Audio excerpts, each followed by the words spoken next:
guys, welcome to my channel. Please subscribe my channel for more informative videos. Let's start this video. In this video I will tell you about the physical significance of moment of inertia. What is the thing moment of inertia?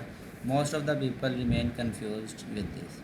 ज़्यादातर लोगों को इसमें शक रहता है कि ये चीज़ क्या है और इसकी असल में अंडरस्टैंडिंग नहीं होती कि इसकी फ़िज़िकल सिग्निफिकेंस क्या है। मैथमेटिकली तो हमें पता चल गया कि एम आर स्क्वायर है, I is equals to M R square, moment of inertia है,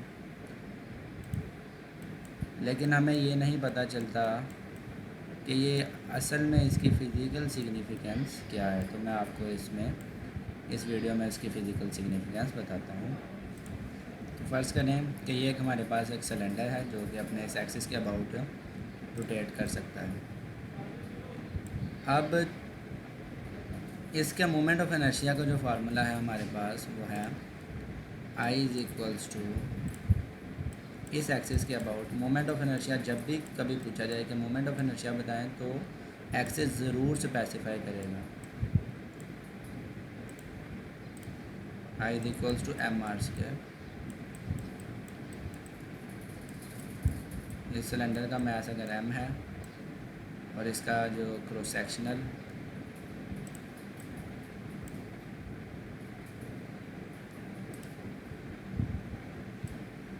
रेडियस है इसका वो आर है,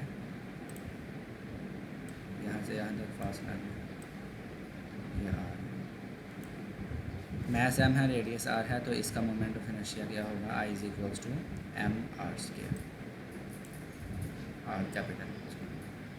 अब अगर हम इसके एक्सिस ऑफ रेवोल्यूशन को इस एक्सिस के बजाय, ये वाले एक्सिस की बजाय ये दूसरा एक्सिस बना देते हैं जो कि इसके सेंटर में से पास करता है, यानी कि ये वाला एक्सिस है, ये वाला एक्सिस, तो फिर इसका मोमेंट ऑफ इनर्शिया कितना होगा वो हमने देखना है इस वीडियो में। इस एक्सिस के अबाउट अब हम इसको रोटेट करते हैं अगर, तो फिर इसका मोमेंट ऑफ इनर्शिया बदल जाता है और उसका फार्मूला हो जाता है, अगर ये फासला एल है इसकी एक्सिस से आउटर बाउंड्री तक, तो ये आई इज इक्वल टू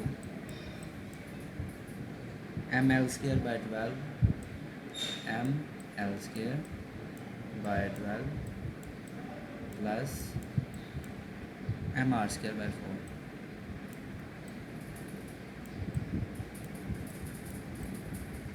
अब इसका मोमेंट ऑफ इनर्शिया जो है वो बदल गया है। एक्सिस के बदलने से मोमेंट ऑफ इनर्शिया भी बदल जाता है। अगर आप नाम पे गौर करें तो नाम है मोमेंट ऑफ इनर्शिया, इससे आपको अंडरस्टैंडिंग में काफ़ी मदद मिलेगी नाम पे गौर करने से।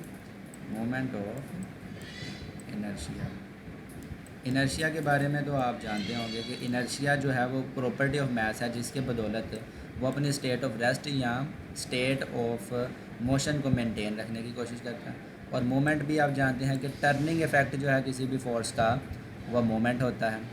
तो अब इनर्शिया जितना ज़्यादा होगा, इनर्शिया की वजह से किसी चीज़ के घूमने का टर्निंग इफ़ेक्ट जितना ज़्यादा होगा उसका मोमेंट ऑफ इनर्शिया भी उतना ही ज़्यादा होगा।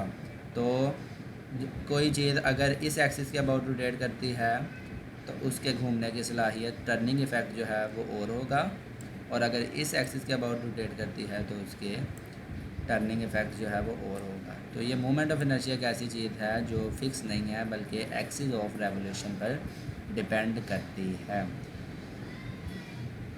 और ये मास का एनालोगस है। Moment of inertia is the analogous of mass. I जो है वो मास का एनालोगस है। मास जो है वो हमारा लीनियर मोशन में इस्तेमाल होता है, moment of inertia angular motion में। जबकि कोई सर्कुलर मोशन या एंगुलर मोशन हो रही हो तो तब हमारा मोमेंट ऑफ इनर्शिया यूज होता है। जैसा कि मिसाल के तौर पर F is equals to M, ये हमारे पास एक बहुत इंपॉर्टेंट इक्वेशन ऑफ मोशन है, यह है लीनियर मोशन में। लेकिन अगर हम इस इक्वेशन का एनालोगस लिखें रोटेशनल मोशन में तो वो हमारे पास है F को रिप्लेस कर दिया जाता है टॉर्क से, और मास जो है वो उसका एनालोगस है मोमेंट ऑफ इनर्शिया, और लीनियर एक्सेलरेशन का एनालोगस है एंगुलर एक्सेलरेशन, तो I equals to I alpha. इसी तरह से जो काइनेटिक एनर्जी है लीनियर मोशन में वो है हाफ एम वी स्क्वायर, और लीनियर मोशन में है ये।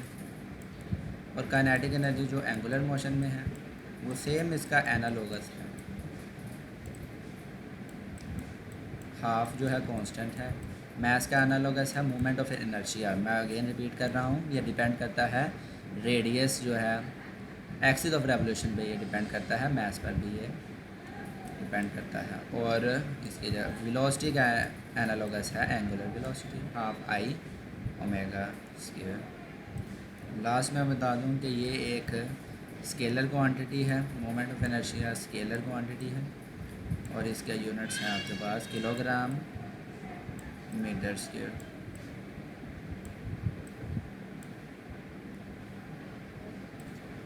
और मोमेंट ऑफ इनर्शिया की सिग्निफिकेंस आप इन इक्वेशन से अंदाज़ा लगा सकते हैं कि कितनी है। जब टॉर्क फाइंड करना है तो हमें मोमेंट ऑफ इनर्शिया पता होना चाहिए।